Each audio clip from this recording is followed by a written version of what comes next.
ça va être la première fois qu'un invité va se présenter devant vous masqué. Alors c'est pas du tout un catcheur, hein, c'est un artiste et il vous expliquera pourquoi il est masqué. Merci d'applaudir très fort Monsieur Garcin.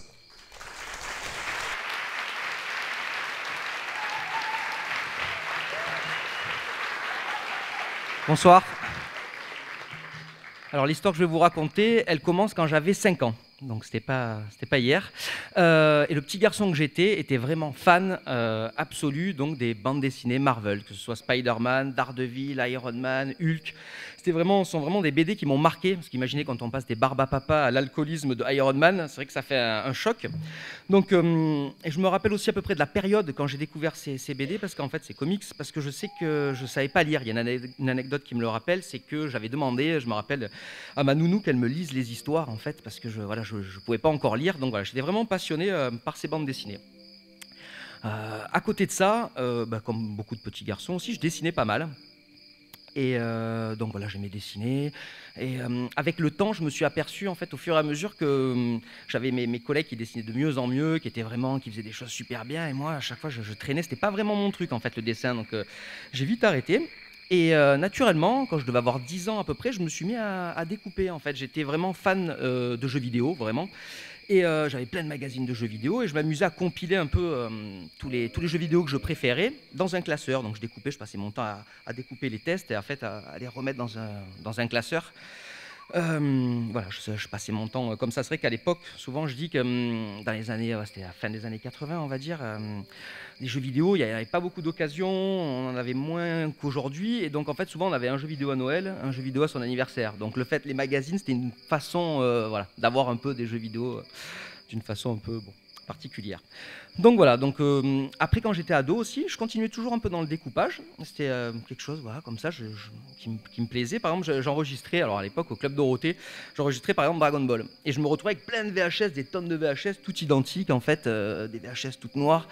Donc je m'amusais à les recouvrir. En fait, je découpais des personnages donc, de Dragon Ball et je recouvrais les cassettes de personnages. Voilà, ça me permettait au moins d'avoir quelque chose de joli sur mon étagère et en même temps de les reconnaître. Voilà. Donc ensuite, voilà, je passe mon adolescence, toujours fan vraiment de pop culture, de bande dessinée, de jeux vidéo, de films. Et j'arrive à un peu plus de 20 ans et j'ai mon premier boulot. En fait, je quitte la ville où j'étais. J'ai passé mon adolescence à Narbonne, une petite ville de province où à l'époque il ne se passait pas grand-chose. Et j'arrive à Montpellier en fait pour travailler. Il y avait l'ouverture d'un Virgin Megastore début 2000 et donc là je me régale dans ce boulot en fait parce que ça m'ouvre culturellement à plein de choses. Je traîne un peu dans le rayon des livres, dans le rayon des films, donc je m'intéresse un peu aux livres d'art, des choses qui m'avaient jamais intéressé avant. J'écoute beaucoup de musique, voilà. Enfin, c'est vraiment ça m'a ouvert la ville aussi. Montpellier était vachement culturellement, c'était vraiment bien. Donc voilà, j'étais super content, tout allait bien, j'avais un boulot qui me plaisait, passionnant, voilà. Mais ce qu'il y a, c'est qu'au bout d'à peu près 8 ans, en fait, j'ai une petite anecdote, c'était lors d'un entretien d'évaluation, tous les ans on a des entretiens d'évaluation, et j'attendais mon chef, avec qui ça se passait très bien, mais j'attendais mon chef, en fait, dans son bureau. Donc je l'attendais, et je me disais, putain, ça fait déjà 8 ans que je suis là, et je me disais, mais dans 8 ans, où est-ce que je vais être? Qu'est-ce que je vais faire? Est-ce que je vais toujours être là, dans ce boulot qui me plaît bien, mais au bout de 8 ans, c'était un peu lassant. Et je m'imaginais, je dis mais où je vais être? Est-ce qu'un jour je vais me réveiller là, j'aurai 50 ans, je serai toujours vendeur au Virgin? Bon, en fait, ils ont tous fermé, donc ça n'aurait pas été le cas, mais voilà, donc je me posais des questions et en fait je me dis, il faudrait peut-être que je parte. Je sais que j'avais des droits, hein, donc j'avais droit, ça faisait 8 ans que je travaillais, j'avais droit à 2 ans de chômage. Et je me suis dit, si je partais, en gros, je pourrais avoir 2 ans. Alors pas pour réussir, mais 2 ans pour essayer de trouver quelque chose qui me comblerait, vraiment. Donc voilà, il s'est trouvé que j'avais des vacances après, et voilà, j'ai réfléchi pendant ces vacances. Et en fait, après, j'ai appelé mon chef, j'ai dit oui, je voudrais partir. Ils m'ont dit mais on veut pas te licencier. Ah, mais comment faire alors pour s'ils me licencient pas, pour avoir droit à mon chômage, pour pouvoir vraiment réfléchir à ce que je veux faire. Et donc j'avais pas le choix, il fallait que je fasse un abandon de poste. Donc en fait, j'étais en vacances et je suis jamais revenu de ces vacances. En fait, j'ai fait un abandon de poste pour avoir vraiment du temps pour moi. Aussi à l'époque, je faisais de la musique avec un ami, d'ailleurs toujours un peu, on faisait de la musique et je m'étais dit ça pourrait être pas mal. Je faisais de la musique pour un ami qui faisait des petits films d'horreur sur Montpellier. Je me suis dit ça pourrait être intéressant d'essayer de développer ça, faire plus de musique, voilà, essayer de trouver ce qui pourrait me rendre heureux et peut-être me faire vivre. Donc voilà, je suis parti. Et donc au tout début, en fait, de voilà, ma période, ma nouvelle vie, on va dire, au tout début, Et bien en fait j'ai eu une petite idée, j'avais envie un peu de retrouver un peu, comme une Madeleine de Proust, en fait, de retrouver les sensations de l'époque avec mes bandes dessinées. Donc je me suis dit j'ai envie de me faire un cadre chez moi avec toutes les couvertures de bandes dessinées que je lisais quand j'étais petit. Parce que notamment, en plus, les BD que je lisais, c'était des revues, c'était Strange, c'était Spidey, Nova, et il y avait aussi Strange Special Origin, en fait, qui était une bande dessinée qui racontait les origines des super-héros. Et en couverture, il y avait, ça c'est une petite anecdote, mais en couverture, il y avait la tête d'un monsieur, souvent avec une machine à écrire, c'était un monsieur barbu qui souriait comme ça, en gros. Et c'est vrai qu'enfant et tout, je m'étais toujours demandé, mais qui c'est lui? Enfin bon, ça c'est une anecdote comme ça. Et donc, voilà, je récupère plein de bandes dessinées d'occasion. Je découpe les couvertures et je les mets dans un cadre comme ça. Je me dis chez moi, waouh, super, trop classe. Je retrouve toutes les couvertures qui m'ont fait rêver quand j'étais tout petit. Et je me retrouve donc avec les bandes dessinées sans couverture. Donc je me dis, je vais pas les mettre dans ma collection. Pour un collectionneur, bon, avec des couvertures arrachées, c'est pas terrible. Et en même temps, je me suis dit, c'est pas possible, je peux pas jeter toutes ces aventures qui m'ont fait rêver quand j'étais enfant. Tout est là, quoi. Toutes les histoires sont là. Donc j'ai gardé cette pile de bandes dessinées. C'est bon, on est dans les temps. Et je me suis dit, je vais essayer d'en faire quelque chose. Enfin, mais ça, c'est venu au bout d'un mois. Moi, j'avais cette pile de bandes dessinées. Et qu'est-ce que bon. Et je me suis dit, je pense, c'est des réminiscences en fait de ce que je faisais enfant. Je me suis dit, je vais essayer de les découper et en les découpant, de mettre en avant ce que j'aime le plus dans les comics, l'iconographie des comics, les personnages, pas forcément les super-héros, mais essayer de faire, voilà, d'en faire quelque chose, un peu comme du recyclage. Donc, j'ai commencé à faire ça et j'ai des amis qui me disaient, ah mais c'est pas mal, les montages que tu fais, tout ça, c'est vraiment intéressant. J'ai vu que ça plaisait, j'ai pu faire même notamment mes premières expos dans des bars. Et notamment, d'ailleurs, le masque vient parce que la toute première expo que j'ai fait où j'ai présenté mes petites œuvres, on va dire, entre guillemets, c'était une soirée masquée. Et donc, en fait, on m'avait offert ce masque quelques mois avant, mais je n'en avais jamais l'utilisation. Et donc, je me suis dit, tiens, mon vernissage, là, c'est soirée masquée, parfait, j'ai un masque, je le mets. Et à partir de là, il ne m'a plus jamais quitté. Donc, voilà, j'ai commencé à faire des expos. Et je sentais que ça plaisait aux gens. Donc c'était encourageant, donc j'ai continué.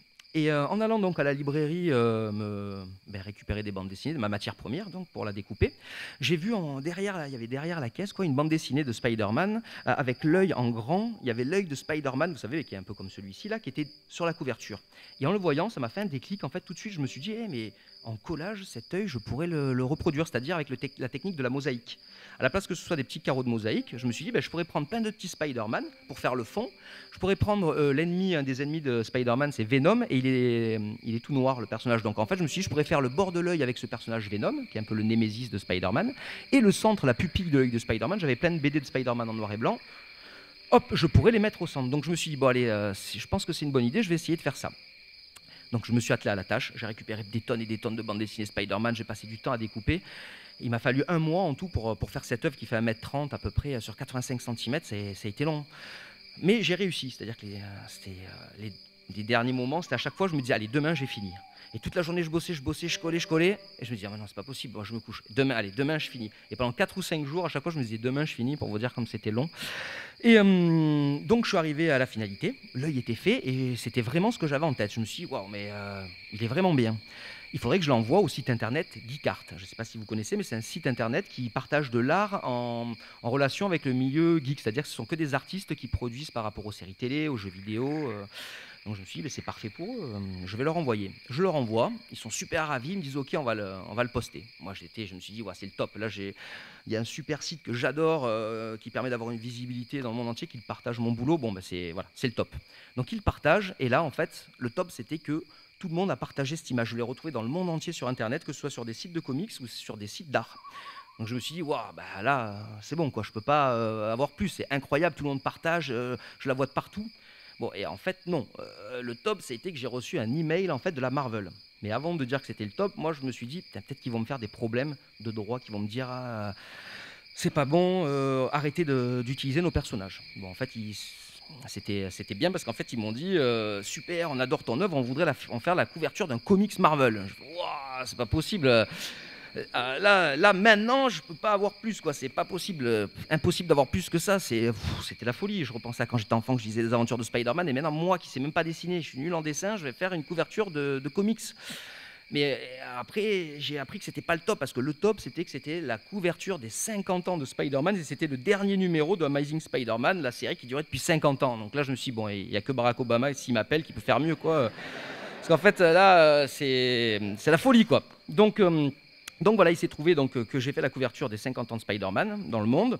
Et grâce à ça, ce qui est fou, c'est que j'ai été invité dans une convention aux États-Unis et j'ai pu rencontrer en fait le monsieur barbu que j'avais vu sur les couvertures, en fait, qui était Stan Lee, le créateur de Spider-Man. Donc j'ai eu la chance de le rencontrer. Il m'a gratifié d'un great job. Et là, je pense que voilà, là j'étais dans les étoiles.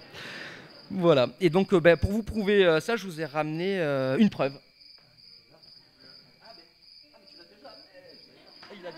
Bon, enfin, la preuve, c'est le comics, voilà, signé par donc Stan Lee, le créateur de Spider-Man. Merci.